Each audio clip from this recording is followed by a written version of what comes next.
any questions? Something not clear over here? If not, what we'll do is, let's have some numerical fun. Let's look at the implementation of so far what we have done, right? So this is your first optimization algorithm that you've learned, which is gradient descent. Now you are convinced also that it should work in theory, not just numerically, it should work in theory. Let's look at how we would code a simple implementation of it, and there might be some surprising things which you wouldn't expect. Okay, so let's fire up MATLAB over here. Okay. Now, in the same line as the proof that we did for the rate of convergence, I want to construct an artificial example first. That artificial example is going to be the same, half x transpose qx minus b transpose x. But where will I get my q and b from? Let me just generate it randomly. Now, if I'm going to generate it randomly, what do I have to be careful of? If I generate a n by n matrix randomly, will it work? It won't work. Why? It need not be positive definite. So I need to do a little bit of tricks to make it positive definite so that I could work with it, right? So this this line over here, RNG, is to initialize the random number generator. Yes, question? Even bigger, okay.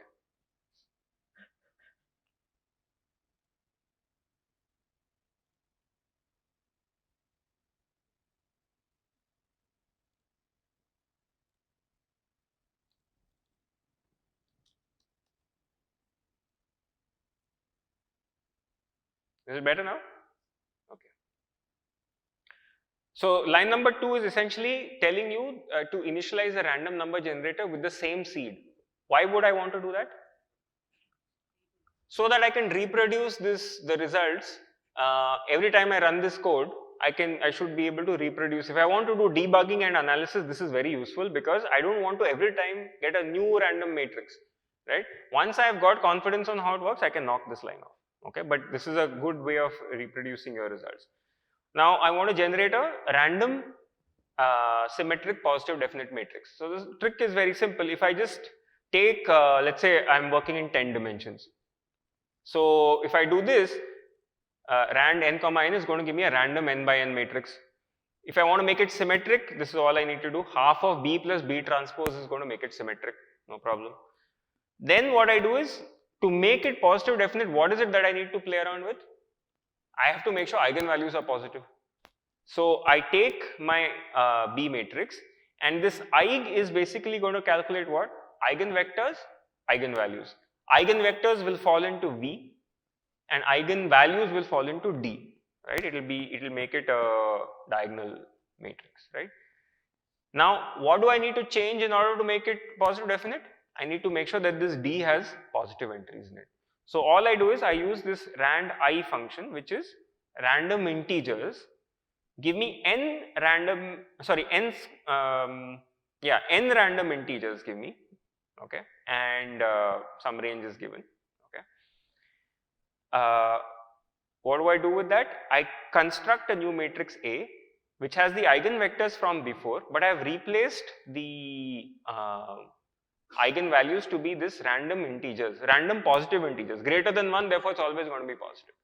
This is just one way of doing it. You could just manually put in the numbers, you could do whatever you want because we are constructing a synthetic example, right? So this is, so my A matrix, therefore, I've constructed its eigenvalue, I've used its eigenvalue decomposition to ensure that it is positive definite, okay. Then what do I have? I needed a random B vector. This is the simplest way, just n random numbers, right? Now, here is a shorthand way of writing a function in MATLAB. For those of you who is not familiar with this way of writing, just seeing it for the first time. Okay, very good. So let's just look at what is happening. So I'm saying f, okay. At the rate x simply says that what I'm going to define after here is a function of x. Now, x is a variable, right? And after this, whatever follows is the body of the function, right? You could also write this as a standalone m file as a function. It's the same thing. This is the much shorter way of doing it. So whatever follows after this @ x is the definition of the function. Could be sin x, cos x. In this case, I have half of x transpose ax minus b transpose x. That's the example that we had looked at, right? So all of this hard work was required to do what? Just construct the cost function, okay? I can also explicitly write the gradient ax minus b. Is it a function of x? Yeah. Alright. So I have grad f. Now I also know the true solution, right? The true solution is simply what? The true solution is the point at which the grad of f goes to 0. Grad of f goes to 0 means ax minus b equal to 0. Therefore, ax equal to b is the solution. X is a transpose b. I'm calling it x underscore true just to make sure that I know what it is, right? Now, I pick a random starting point. x0 is my random starting point. What is it? N random numbers. So, start from anywhere in n dimensional space. Let's start from there, okay? Now, getting into a little bit more practical territory, I need to define how many iterations at max are permissible. So that's a variable which I call, let's say, max iteration. For example, I've set it 50, just for, could be whatever you want. And a tolerance is a threshold below which I'm going to declare success. So when the norm of grad f goes below this threshold, I'll say, okay, this is good enough for me. I may not get 0 on machine precision. If I get a small number, it's okay. I put 10 to the minus 6. If your application needs 10 to the minus 12, you define 10 to the minus 12. Okay? Yes? Why? Because I know it analytically. I could have used the gradient function to get it. I could have done it, right? In this case, because this is more like an illustrative example, I'm writing it. But I could have used the gradient, Hessian, all of those things.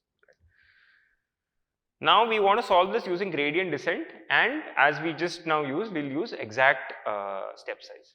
And the expression for that is this is the update equation, which is old x minus alpha times gradient, right? And this expression for alpha is what we just wrote out recently, which you will also work out in the tutorial, okay? So how do I start? I'm going to use x as the variable that is updating, that's my iterate. So I'm initializing it x0.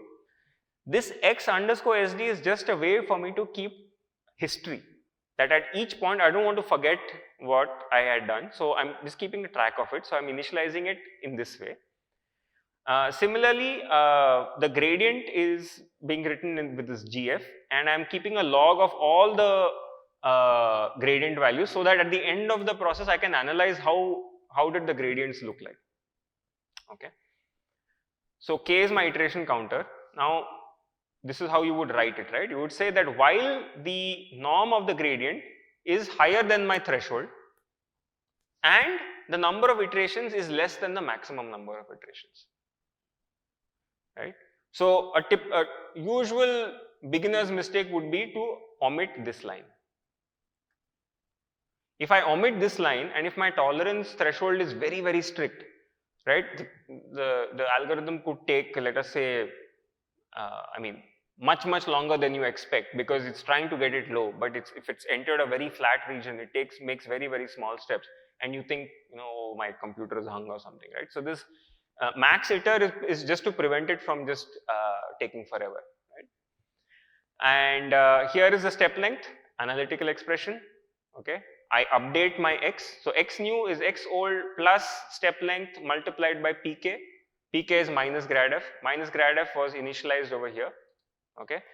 Then given the given the x new, I can calculate grad f at the new x new, because as we have seen, this is just a function of x, right? Grad f is just a function of x. If you give me x, I'll give you the gradient. So I've calculated the new gradient, and I'm just updating my log variable so that I add the new norm over here, and so on, right? So that's all there is in this. I'm updating my x, I'm updating my gradient, and I'm keeping log. That's all I'm doing over here. And it will quit when it's an AND condition, so it's going to quit accordingly, okay? Either I run out of iterations, right? and I end over here, and I'm going to plot it over here. So let's see, does it look like something you would expect? So what would you expect? So I'm plotting, for example, the history of norm of grad f, right? What would you expect? So it's going to start from a high value because I started with a random number, and this function is a quadratic function. It's positive definite, so it's a bowl like this. So I know a solution exists, right? So am I going to go? How do you think the trajectory would be? If I ask you what is the history of norm grad f?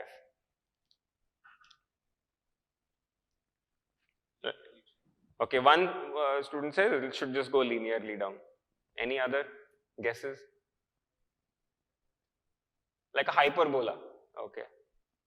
Okay, let's see what it looks like. Let's run this. It also spits out something over here.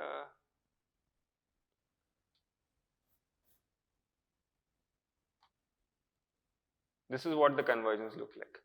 So I'm plotting log of the norm of grad f instead of norm of grad f.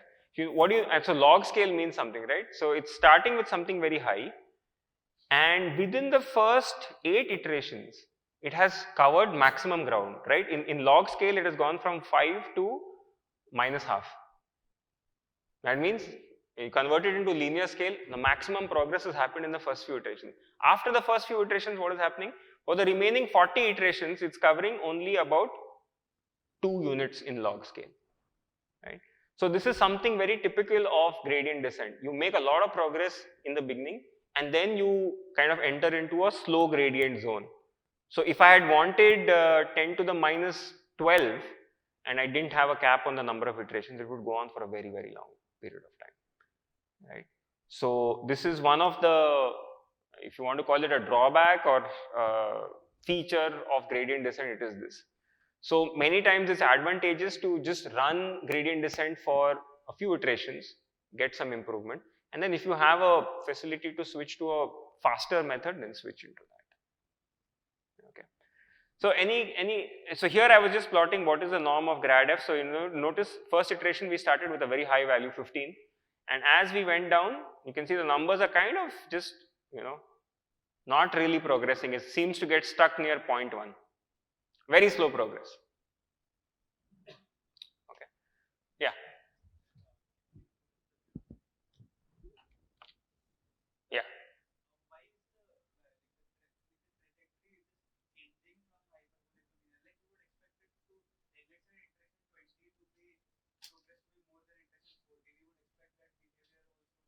But what is our expectation based on?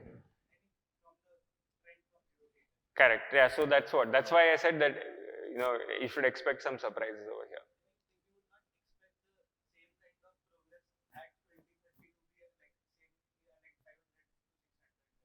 Right. Correct. So, I mean, this is one of the first surprises that you feel that you get when you look at this trajectory. That you see, if you in the log scale, actually, it's clear. It's like a L shape. The first L is very sharp, and then after the kink, it is flat. So, if I look at it in linear scale, it will actually look like almost like a hyperbola. Question?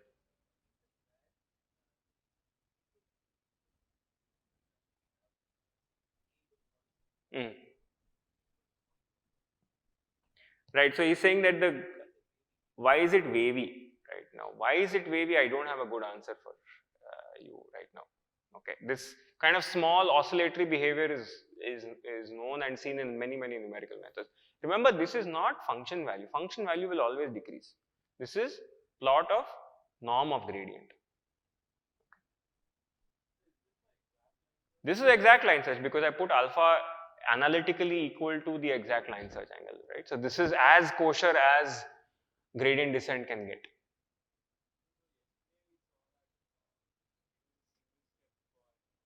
For a circular contour, it was a single step for a circular contour. That would be when all the eigenvalues are the same. So actually we can look at what are the eigenvalues that we have over here, which is sitting here in dp. So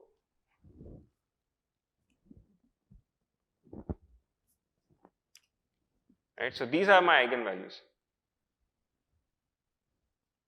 Right, so remember lambda n minus lambda 1, that expression is going to be some ugly number over here. Yeah, in fact 2 is the smallest, 100 is the biggest. So condition number is not very, is okay, not too bad. Okay. So those of you seeing this kind of code for the first time, anything's not very clear. This is kind of very standard ways of defining functions in shorthand rather than having to separately define M files for the function and looping it in this way. Yeah. Yeah, that is X star. Okay, so question is how good is the, so let's see. So what we could do is we could type in, for example, norm of, we started at x0 and we went to x true, right? So it's 1.48 when I started. And when I ended, I think x should still contain the true solutions, I mean the final solution. So if I do x minus x, so that's how good it is in terms of as norms goes, right? So if I run it for more iterations, I can get even faster. Yeah. Pure quadratic convex.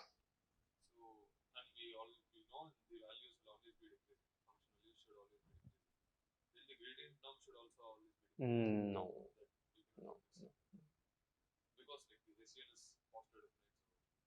No, I don't think you can make that same. Yeah. So in fact, because it's a pure convex quadratic, you could just do Newton's method. Starting from x0, you will reach the solution in one shot. But anyway, the purpose of this is to illustrate how do you code a real life algorithm. Well, I wouldn't call it real life because I'm writing exact, right? So if you were writing this for a real life problem, what would you change? So alpha, I don't know how to calculate in a real life problem. So what would I replace alpha by? Backtracking line search is one way. I don't know alpha, so I'll do backtracking line search until I get a good enough alpha which satisfies, for example, Wolf conditions. Right. Actually, on a related note, you had asked the question yesterday. When we proved the convergence, we assumed a few things, right? The function is bounded from below. We assumed that alpha obeyed the Wolf conditions. And so there was a good question that there is one relation for sufficient decrease, and the second is a condition for curvature. Why should it be that there is an alpha that satisfies both? It's not clear, I didn't prove it. It turns out that if C1 is less than C2, you can prove it that there is an alpha which satisfies both. Okay, I'll post a proof for that in class, I mean on the class website. Okay, but that's all you need to make sure that an alpha exists that satisfies both the conditions.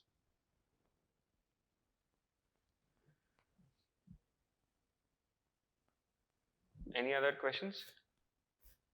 Convergence, MATLAB.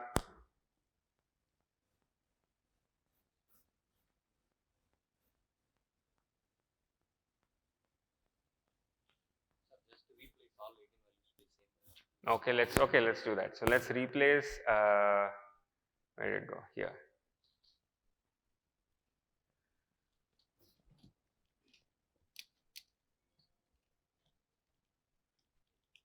Okay. So I'm just putting 1 everywhere. I don't need this subplot. Let's remove this subplot. Let's run it.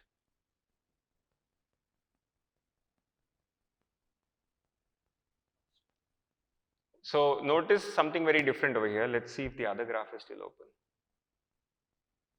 Is it open still? Yeah, okay. So this was the first case and this is the second case. Notice one big difference. What is the x-axis here? In the new graph? Iterations. I mean, still it was iterations earlier, but what is it saying? 1 and 2. That means I started basically in one step I reached. And look at the log scale. I started with something that is not in my hand, right? But where am I ending? Minus 35 in log scale. It's basically error is 0, one shot, right? When the eigenvalues are same, that came to us from the theorem, which is why we should not be surprised. And this is also the power of knowing some theory behind what you're doing. Otherwise, you would never know, right?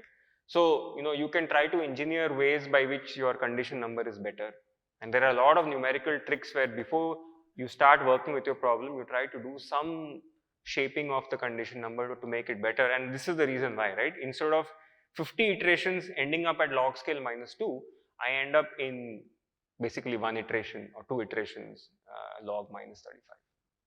Yeah.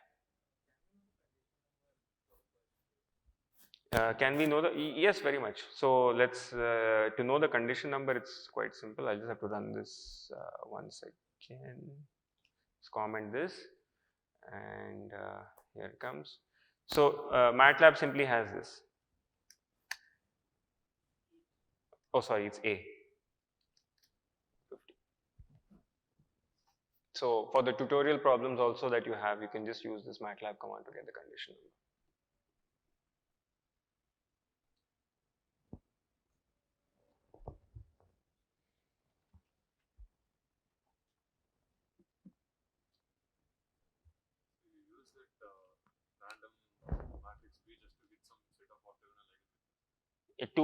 To get some starting point, yeah, to get the orthogonal eigenvectors, and then I just change the eigenvalues. I mean, there are various ways in which you can do this.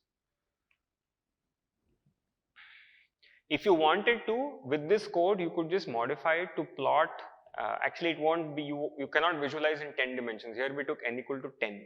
If you took n equal to 2, you could actually plot a trajectory of x0, x1, x2, x3 with dots. You will be able to see that 90-degree thing happening over there, zigzag. And as you vary your eigenvalues, you will see how stretched or whatever it is, and you can see the zigzag there or it go away, right? So you can use this code as a starting point to really understand many things. And just for fun, instead of making n equal to 10, make n is equal to 10 to the 6 and see how much time it takes. Okay.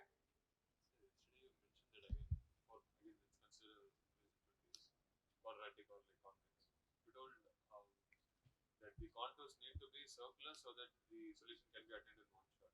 That's a sufficient condition, but again, is it necessary that, let's say, it reaches in one shot? The contours were circular. If you were doing gradient descent, yes, I think. I don't know how to prove it. For gradient descent, let's say we are at a point, and let's say the line connecting that point and the minima is some line. It happens so that the shape of the contours is so that at whatever starting point you are, the gradient is matching along with the line connecting. Correct. Then in one shot we reach. Correct. So for that, every time you cross a contour, you should be orthogonal to it in some sense. Then you will keep going along that. Correct. Yeah, if you are doing exact line search and your starting negative gradient was pointing straight at the solution, right? You will reach it, which is what happened here when I made all the eigenvalues the same. Yeah, like for circular contours it will happen. Correct. Is that a sufficient condition? Yeah, we'll have to think about it. Like, are there some really funny counter cases where it doesn't happen? It's not very clear immediately what you're saying. Like, again, I think ellipse should work. Ellipse take the circular contour. Correct. But you can start at the point where you can start at the 4 corners of it and you will reach in one shot, because your trajectory is always orthogonal to the contours. Right, the gradient and contour is initial gradient direction and contours are always perpendicular, so you just fall straight into the solution.